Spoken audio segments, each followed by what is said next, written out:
special. Seth, you guys have, usually you all play one exhibition. This year you have two, with obviously Memphis and Johnson C. Smith. How do you feel the, extra, playing opportunities kind of helps you guys before starting that regular season? It's huge. It's huge. It's a great test for us just to see where we're at. It's a great test to see how we'll compete and, how we'll have that competitive spirit to see if we need to get it or not, but I'm sure we will. But, it's a very good test. I think Memphis would be really good for us. Johnson C. Smith would be good for us as well, just as a former right before the season. But Memphis is a real game for us, so we're preparing like we do for every other game. Yeah, and then that Memphis game specifically, obviously that one has, the cancer element as well, the cancer awareness element, I should say. Just kind of your thoughts on, that and the ability to, play in a game that has, that added. It's very cool just to be able to play for such a great cause. I've never really played in a game like this as a charity, so just to be able to have this experience, raise some money, and just, raise notoriety for it. It means a lot for us. I imagine the Memphis game is going to be pretty much like a regular game. So how would that benefit you guys in a different way than the secret scrimmage, when maybe you can do more specific things to work on certain sets and that kind of thing? It's a live game. We're in an arena with a live crowd. So it's much different than secret scrimmage. But I think it'll be a huge benefit for us. If we can do this every year, I absolutely would, just because it's a great test, and hopefully we take care of business. But if God forbid we don't.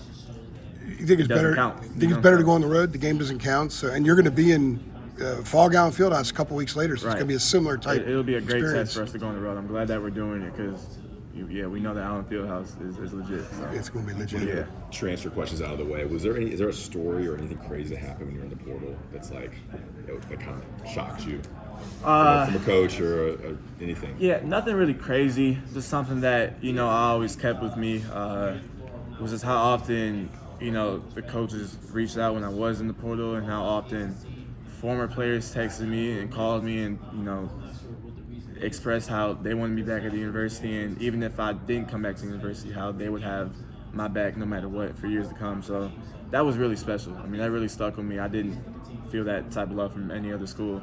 So it was meant to be. Was it overwhelming or wild from the other schools calling you and reaching out? It was definitely overwhelming.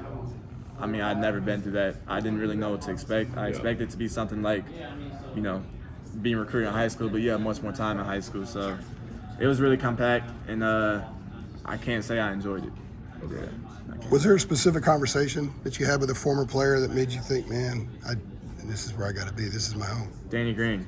He was just telling me his story. Danny Green was telling me what he's been through, and it's like what he was telling me kind of felt like exactly what I've been through in these last 2 years. How he's progressed, but he's faced this adversity, he's gone through that. Everything just felt relatable. And Danny took me in this whole summer. He came here for 2 weeks in North Carolina. We worked out, and then he just invited me to work out with him in LA with his trainer. So I was out there for a week working out with him. So Danny Green, that conversation stuck out with me the most. That similarity is Danny didn't start till his senior year and Right. won a national championship. Is Right. that a big part of it, just being patient and staying within yourself? Absolutely, and I've seen it this summer. I've seen it going from my freshman to sophomore year that it's going to come more and more. Everybody has their path. If I was somewhere else, maybe I could have left that for my freshman year, but that's not the path I'm on, and I embrace whatever path I'm on. So.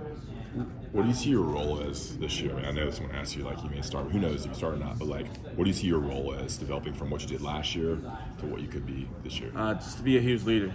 It can't just be RJ this year. I'm going to have to speak up vocally like I've been doing this whole summer and just play my whole game. That's what needed. With our offense, we'll be much more spaced out.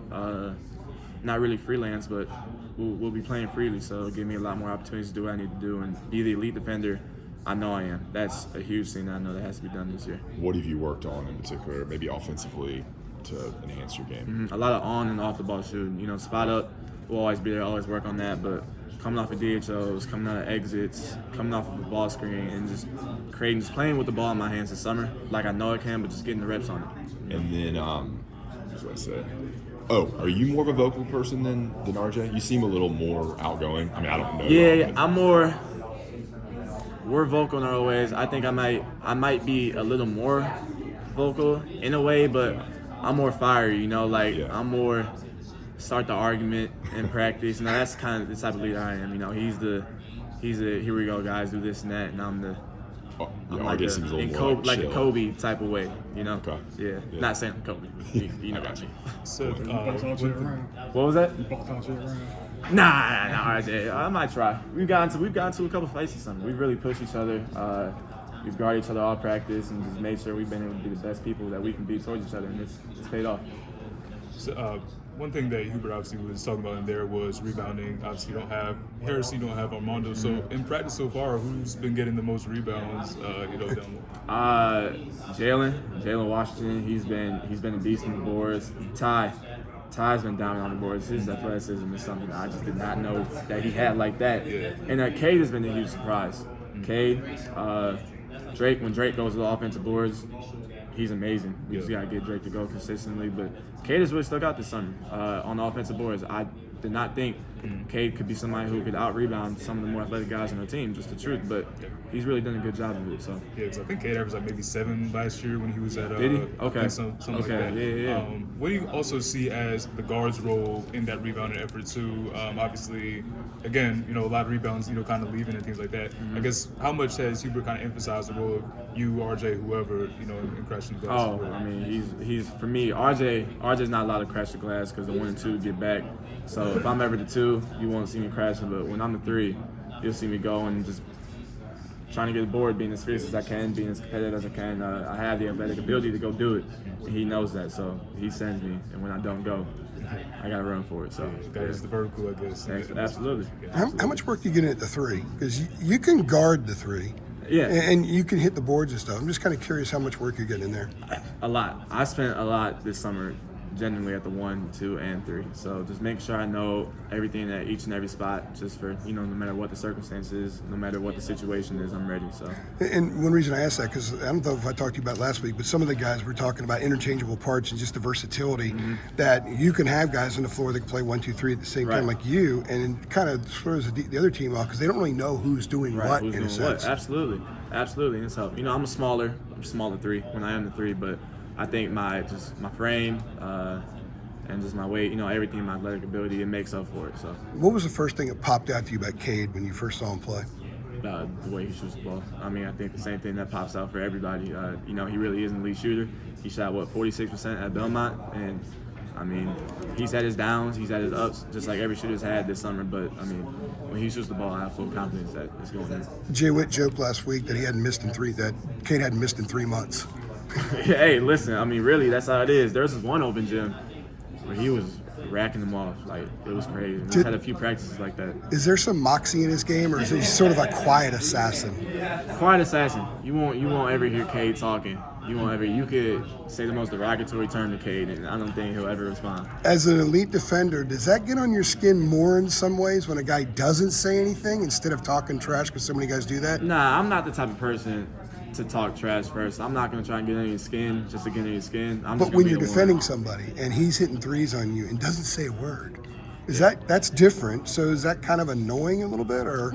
He hasn't hit a lot of threes on me this summer because he's been playing 4 a lot. So, but I'm just in general terms. It's definitely annoying.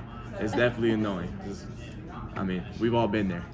Dog Connect gave me 37 last year. Tremont Mark gave me 35 in back-to-back games. So I've been there. Yeah, I hear you. Inside coach said this is a quieter team. What is your take on that? He's right. I think we're more skilled. I think we're faster. I think we can be a more fun team. But the thing that we lack is, the noise. We had a lot of old guys last year who have been experienced and make sure that we are vocal and doing what we need to do, because that's a huge part. And I just think, some of the younger guys, maybe some of the transfers, they don't really realize it yet because they haven't played at North Carolina in front of 22,000 people. So it'll be something that we're going to keep working on. We're getting better and better with it, but if everybody can be a vocal leader in their own way, it'll be good for us. I saw that you said something in the past, like when you went into the portal, it was hard for you to press that button to make that announcement, and that's kind of what let you know. Now that you're back, you have that fresh perspective and everything. What kind of freeing feeling do you have going into this season and what you can accomplish as a player? I had a huge free feeling just to play me and just to do me. I know what I'm capable of on the defensive and offensive end. I think, this is a huge year for me to show it. I don't feel any expectations from anybody, any pressure for anybody. I just have expectations from my coach and from myself, and that's all I really need to focus on.